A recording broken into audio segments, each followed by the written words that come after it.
Hi అండి, నమస్తే. ఓరుగల్లుకి CM Revanth Reddy రాక సందర్భంగా బీఆర్ఎస్ నేతల హౌస్ అరెస్ట్ అయితే కొనసాగుతుంది. అటు విద్యార్థి బీఆర్ఎస్ విభాగం కూడా నేతలని హౌస్ అరెస్ట్ చేసిన పరిస్థితి నెలకొంది. కొంతమందిని పోలీస్ స్టేషన్లో అరెస్ట్ చేసిన సిచ్యువేషన్ అయితే నెలకొంది. అర్ధరాత్రి నుంచి అయితే ఈ అరెస్టులు కొనసాగుతున్నాయి. మనతో పాటు మాట్లాడడానికి బీఆర్ఎస్ నేత రాకేష్ రెడ్డి గారు ఉన్నారు. వారిని అడిగి తెలుసుకుందాం. సార్ నమస్తే అండి. హౌస్ అరెస్టులు దాదాపు బీఆర్ఎస్ నేతలని, అదేవిధంగా బీఆర్ఎస్ విద్యార్థి విభాగం లీడర్లను కూడా పోలీస్ స్టేషన్లో బంధించారు. ఎలా చూడొచ్చు? అంటే 6 నెలలు కూడా గడవలే ప్రభుత్వం వచ్చి. 6 నెలలు కూడా గడవకముందే ప్రతిపక్ష పార్టీ నాయకులను అరెస్ట్ చేస్తున్నారంటే, హౌస్ అరెస్ట్ చేస్తున్నారంటే ఎంత అభద్రతా భావం ఉన్నదో ఒకసారి అర్థం చేసుకోవాలి. అంటే తన పాలన మీద తనకు నమ్మకం లేదు. ఆ కారణంగానే ఈరోజు ఈ రకంగా అరెస్ట్ చేస్తూ ఉన్నారు. అయినా మీది ప్రజాపాలన కదా. ప్రజాపాలనలో ఈ పోలీసుల పహారా ఎందుకు, నిర్బంధం ఎందుకు? మీది ప్రజాప్రభుత్వమేనే. ప్రజాప్రభుత్వం అని తెల్లాలేస్తే మొత్తం దంచుతాను కదా ఉపన్యాసాలు. మరి అలాంటప్పుడు ఈ ప్రతిపక్ష పార్టీల నాయకుల మీద, కార్యకర్తల మీద ఇన్ని ఆంక్షలు ఎందుకు? స్వేచ్ఛగా మమ్మల్ని తిరగనియాలి కదా, స్వేచ్ఛగా మమ్మల్ని ప్రశ్నించడం చేయాలి కదా. ఆ రోజు ప్రభుత్వం ఉన్నప్పుడు ఇలా హౌస్ అరెస్టులు చేసినప్పుడు ఇంత ఘోరం ఉంటుందా అని చెప్పి మాట్లాడినటువంటి మీరు ఈరోజు గద్దెనెక్కి మళ్ళీ మీరు అదే చేస్తే ఎట్లా? మరి ఏం మార్పు తీసుకొచ్చినట్టు? ప్రజలు ఏం అర్థం చేసుకోవాలా? అంటే దీని గురించి ఆలోచించాల్సిందే ఈ సందర్భంగా నేను కోరుతున్నాను. అంటే ముందస్తుగానే మేము అడ్డుకుంటాం, సీఎం రాకని అడ్డుకుంటామని చెప్పేసి మీరు చెప్పారు కాబట్టి పోలీసులు ఆ చర్యలు తీసుకోవాలని అనుకున్నారని వాళ్ళు అంటున్నారు. కాంగ్రెస్ చాలా తప్పది. మేము ఎక్కడ కూడా అడ్డుకోవాలని చెప్పి, అడ్డుకుంటామని చెప్పి మేము ఎక్కడ ప్రకటించలే. 6 నెలలు కూడా గడవలే కదా, వాళ్ళకు కూడా కొంత సమయం ఇవ్వాలి. మేము ప్రెస్ మీట్ పెట్టి మేము అడిగింది ఏంటంటే, మీరు మొట్టమొదటిసారి వరంగల్ జిల్లాకు అధికార పర్యటన సందర్భంగా మీరు వస్తున్నారు. సంతోషం. ఎందుకంటే ఓరుగల్లు ఒక ఉద్యమాల కిల్లా, ఇది రెండవ రాజధాని లాంటి ప్రాంతం కాబట్టి అలాంటి మా జిల్లాకు మీరు రావడం చాలా సంతోషం, మేము స్వాగతించినాం. కానీ మీరు వచ్చే సందర్భంగా మా కాకతీయ కళాతోరణం విషయంలో మీ వైఖరి ఏందో స్పష్టం చేయమని అడిగినాం. కడుపు మీద కొట్టినా కూడా మేము భరిస్తాం, కానీ ఓరుగల్లు వాసుల ఆత్మగౌరవం మీద కొడితే, లేదా తెలంగాణ 4 కోట్ల ప్రజల ఆత్మగౌరవం మీద కొడితే మాత్రం ఎట్టి పరిస్థితుల్లో ఊరుకోము. కాబట్టి మేము వైఖరి ఏందో స్పష్టం చేయాల్సిందిగా మేము కోరినాం. మరి ఎందుకు మీ వరకే చెప్పడం లేదు? కాంగ్రెస్ పార్టీ ఎంపీలు, ఎమ్మెల్యేలు, ప్రజాప్రతినిధులు అందరూ కూడా కనీసం వీళ్ళని అడగాలి రేవంత్ రెడ్డి గారు. సార్ మరి మీరు ముఖ్యమంత్రి వస్తున్నారు, కానీ వచ్చే సందర్భంగా వరంగల్కి వచ్చే ముందు మీరు మన కాకతీయుల కళాతోరణం విషయంలో ఇది సెంటిమెంట్ కాబట్టి, వరంగల్ ప్రజలు కోరుతున్నారు కాబట్టి, ఇక్కడ ఉన్నటువంటి ప్రతిపక్ష పార్టీ నాయకులు కూడా మాట్లాడుతున్నారు కాబట్టి మనం వైఖరి ఏందో చెప్తే బాగుంటుందని చెప్పేసి వీళ్ళని అడగాలి. మరి వీళ్ళు అడుగుతలేరా, లేకపోతే ఆయనకు తెలుస్తలేదా? ఏందో తెలుస్తలేదు. మీరైనా అడగండి.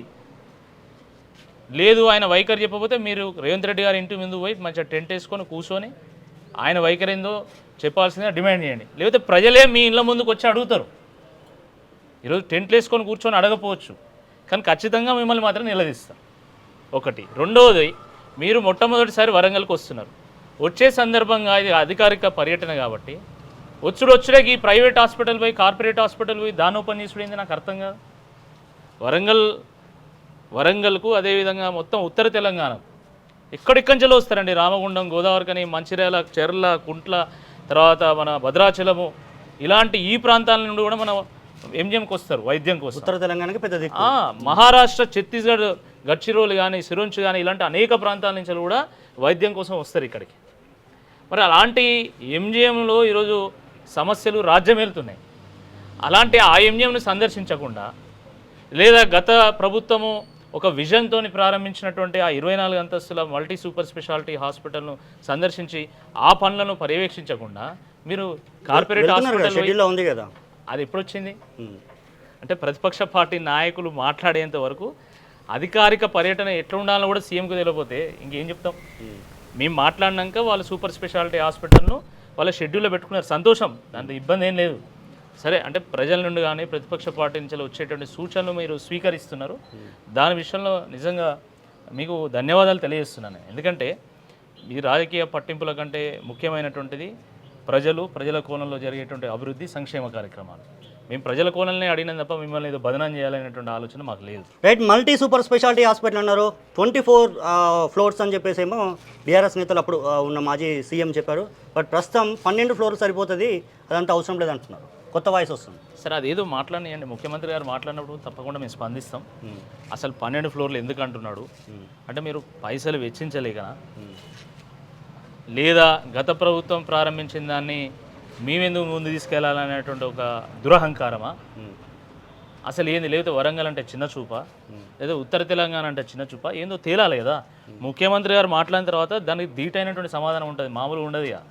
అది దీన్ని హెల్త్ సిటీగా చేయాలని, హెల్త్ హబ్గా హెల్త్ సిటీగా మార్చాలని ఒక ఆలోచనతోని, ఒక విజన్తోని గత ప్రభుత్వం ప్రారంభించింది.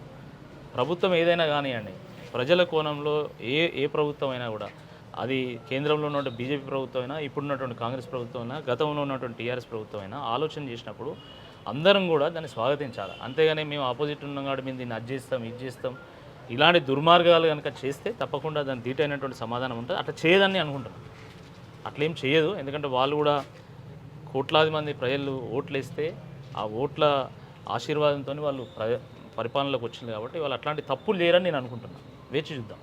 సీఎం షెడ్యూల్లో ఉన్న ఒక 3 ప్రోగ్రామ్ తీసుకుందాం. Textile park first of all ఏం చెప్తారు? మంచిదే కదా, వాళ్ళు పర్యటించని అండి. Textile park, Mamnoor airport. ఇప్పుడు మనం ఇప్పుడే దాన్ని ఎందుకు తప్పు పట్టాలి? ముఖ్యమంత్రి గారు వస్తా అన్నారు, వారు అక్కడికి వచ్చి ఏం చూస్తారు, ఏం మాట్లాడతారు, దాన్ని కూడా మనం చూడాలి కదా. ముందుగానే ఎందుకు దాన్ని తప్పు పట్టాలి? కరెక్ట్ కాదు. రైట్, మనం ఒక్కసారి చూద్దాం రాకేష్ రెడ్డి గారి నివాసం వద్ద సిచ్యువేషన్ ప్రస్తుతం ఎట్లా ఉంది ఒకసారి విజువల్స్లో చూపించు భయ్యా. చూద్దాం మనం. అంటే పోలీస్ బందోబస్తు అయితే ఉంది. ఉదయం 6 గంటల వరకే రాకేష్ రెడ్డి గారి ఇంటికి అయితే పోలీసులు చేరుకున్నారు. As a same time BRS leaders, Warangal try సిటీస్లో ఉన్న లీడర్స్ అందరి ఇంటి ముందు అయితే సిచ్యువేషన్ అయితే ఇలాగే కనబడుతుంది. ఆల్రెడీ బీఆర్ఎస్ విద్యార్థి విభాగం లీడర్లను కూడా అరెస్ట్ చేసి పోలీస్ స్టేషన్లో పెట్టారు. బట్ కాంగ్రెస్ నేతలు అయితే ఒకటి అంటున్నారు, రేవంత్ రెడ్డి వరంగల్కి వస్తుంటే అడ్డుకోవడం మటుకు అభివృద్ధిని అడ్డుకోవడం అని కాంగ్రెస్ నేతలు అంటున్నారు. దీని మీద ఏం చెప్తారు రాకేష్ రెడ్డి గారు? మేము అడ్డుకుంటామని మేము ఎక్కడ చెప్పలేదండి.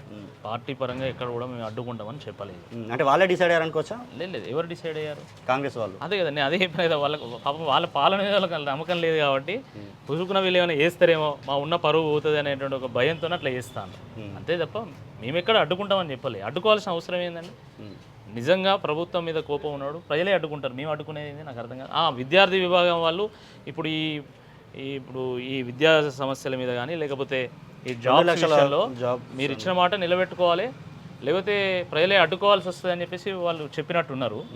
సరే, విద్యార్థి విభాగం వాళ్ళు మరి వాళ్ళు ఇచ్చిన ప్రశ్నకు కూడా వాళ్ళు సమాధానం చెప్పాలి కదా. ఇప్పుడు వాళ్ళు వేసినటువంటి ప్రశ్నలు కూడా ప్రభుత్వం సమాధానం చెప్పాలి. లేదు అభివృద్ధిని అడ్డుకుంటూ, నువ్వు చేసిన అభివృద్ధి ఏంది, అడ్డుకునేది ఏంది నాకు అర్థం కాదు. ఉన్నదాన్నే కథం చేసే ప్రయత్నంలో మీరున్నారు. మీరు ఈ 6 నెలల్లో మీరు చేసింది ఏంది, మేము అడ్డుకునేది ఏంది, ప్రజలు అడ్డుకునేది, సిగ్గుండాలి మాట్లాడడానికి కొంచెం. ఏం అడ్డుకున్నారు? ఎక్కడ మీరు ఏం చేసింది? ఇప్పుడు మీరు తీసుకొచ్చిన మార్పు ఏంది? కరెంటు పోవడం అభివృద్ధిని అంటే పెంచినట్ట, నీళ్ళు రాకుండా ప్రాజెక్టులో ఎండబెట్టడం అభివృద్ధిని పెంచినట్ట, వీటికన్నిటికీ కూడా సమాధానం చెప్పాల్సి వస్తుంది.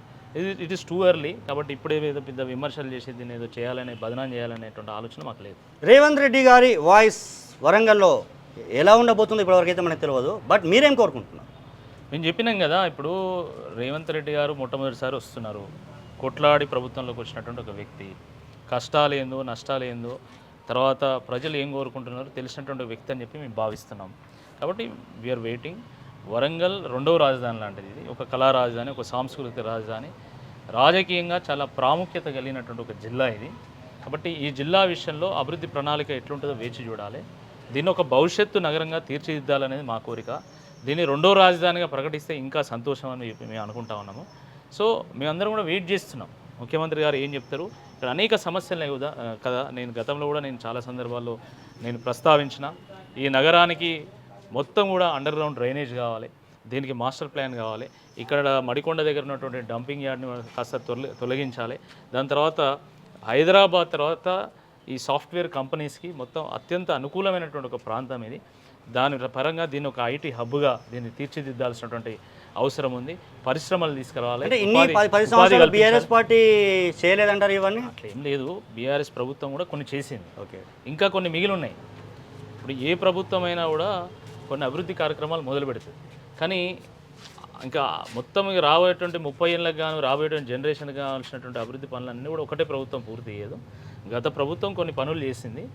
ఇప్పుడు ఫర్ ఎగ్జాంపుల్ గతంలో అక్కడ ఐటీ టవర్స్ కట్టించి కొన్ని కంపెనీలను తీసుకొచ్చేటువంటి ఒక ప్రయత్నం చేసింది. బట్ అది మొత్తం ఉన్న నిరుద్యోగ సమస్యను మొత్తం కూడా పరిష్కారం చేసేంత పెద్ద ఎత్తున కాలేదు అది. ఇక్కడ ఉన్నటువంటి గ్యాప్స్ విషయంలో నేను గతంలో ప్రశ్నించిన, అది మీకు కూడా తెలుసు. కాబట్టి మళ్ళీ మీరు ఆ ప్రశ్న వేస్తారని కూడా నాకు కూడా తెలుసు. కాబట్టి నేను గతంలో ప్రశ్నించిన, అది వాస్తవం. ఇప్పుడు కూడా ఆ గ్యాప్స్ ఉన్నాయి. ఈ గ్యాప్స్ కొత్త ప్రభుత్వం ఏమైనా చేస్తుందేమన్నటువంటి ఒక ఆశతో మేము అందరం కూడా ఉన్నాం. యాజ్ ఏ జస్ట్ ఒక బీఆర్ఎస్ నాయకుడిగా కాదు, నేను ఒక వరంగల్ వాసిగా ఎన్నో ఆశలతోని కొత్త ప్రభుత్వం ఏదైనా చేస్తుంది అన్నటువంటి దాంతో మేము ఎదురు చూస్తున్నాం. So let us wait and see. CM పెట్టిన దాదాపు సీఎం వచ్చే షెడ్యూల్లో ఒక ప్రైవేట్ ప్రోగ్రామ్ ఉంది, దాన్నే ఎందుకు పాయింట్అవుట్ చేస్తున్నారంటే ఏమంటారు? అంటే మొట్టమొదటి అధికారిక పర్యటన. ఓకే, ప్రైవేటు కార్యక్రమాల్లో ముఖ్యమంత్రులు కానీ ప్రధానమంత్రులు కానీ పాల్గొన్నారు గతంలో, ఇప్పుడు కూడా పాల్గొంటున్నారు. దాంట్లో ఇబ్బంది ఏం లేదు, దాని అస్సలు ఇబ్బంది లేదు. కానీ మేము అడిగింది ఏంటంటే, మొట్టమొదటిసారి మీరు వస్తున్నప్పుడు ఒక కార్పొరేట్ హాస్పిటల్ పోయి దాన్ని ప్రారంభించడం ఏంది? నిజంగా అంటే మీరు ప్రజలు ఎన్నుకున్నటువంటి ముఖ్యమంత్రి కదా, మీరు కోట్లాది ప్రజలకు ఈరోజు నాయకత్వం వహిస్తున్నటువంటి ఒక వ్యక్తిగా మీరు పోతే ఆ సూపర్ స్పెషాలిటీ హాస్పిటల్ పోయి 24 అంతస్తుల హాస్పిటల్ నిజంగా కనుక పూర్తయితే ప్రజలకు ఎంతో మేలు జరుగుతుంది. కాబట్టి దాన్ని మనం స్పీడప్ చేయాలనేటువంటి ఆలోచన ఉండాలి. లేకపోతే మా పాత ఎంజిఎం హాస్పిటల్ పోయి అక్కడ ఉన్నటువంటి సమస్యలు పరిష్కారం అయితే కనీసం ప్రజలకు కొంత న్యాయం జరుగుతుంది. దాని దగ్గర కన్నా పోతే కనీసం అధికారులు అలర్ట్ అయ్యి సీఎం వస్తున్న సందర్భంగానన్నా కొన్ని సౌకర్యాలు మెరుగుపరుస్తారనేటువంటి ఆలోచనతోనైనా ఉండాలి. ఇవేవి లేకుండా వచ్చి నేను కార్పొరేట్ హాస్పిటల్ పోతా, ఎందుకు పోతారు? మీరు మీకు ప్రజలు ముఖ్యమా లేకపోతే ప్రైవేట్ ముఖ్యమా? ఇది ప్రజాపాలన ప్రైవేట్ పాలన? దాన్ని ప్రశ్నించడానికి మాత్రం నేను అడిగిన తర్వాత షెడ్యూల్లో వాళ్ళు మార్పులు చేర్పులు చేసుకొని సూపర్ స్పెషాలిటీ హాస్పిటల్ పెట్టుకున్నారు. సంతోషం. రాకేష్ రెడ్డి ఎఫెక్ట్ సీఎం ప్రోగ్రాంలో స్వల్ప మార్పులు. సరే, నేను నా ఒక్కడి వల్లనే నేను అనుకోవట్లేదు. నాలాగా ఇంకెంతమంది పాపం వాళ్ళకి సలహా ఇచ్చినా నాకు తెలియదు. నేనైతే ఒక సామాన్య ఒక వరంగల్ వాసిగా నేనైతే అది కోరుకున్నా.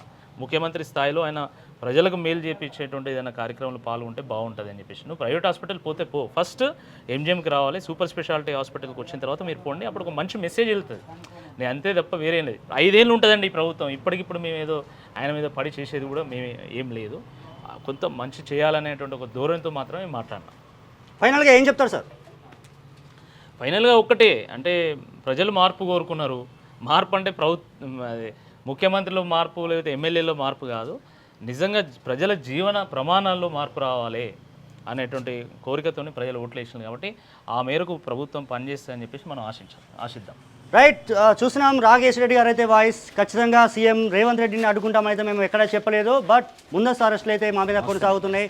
బట్ ఇప్పటికైనా సీఎం రేవంత్ రెడ్డి వరంగల్ ప్రజలకి సంక్షేమ పరంగా తను ఈరోజు వాయిస్ ఉంటుందని చెప్పేసి ఆశిస్తున్నానని రాకేష్ రెడ్డి చెప్తున్న సిచ్యువేషన్. ఎవరు ఇది ఈరోజు ఇంటర్వ్యూ. మరో ఇంటర్వ్యూలో మళ్ళీ కలుద్దాం. నేను మీ యోగి, వరంగల్. అసలైన తొలి వెలుగు. ఫాలో వాట్సాప్ @తొలి వెలుగు official.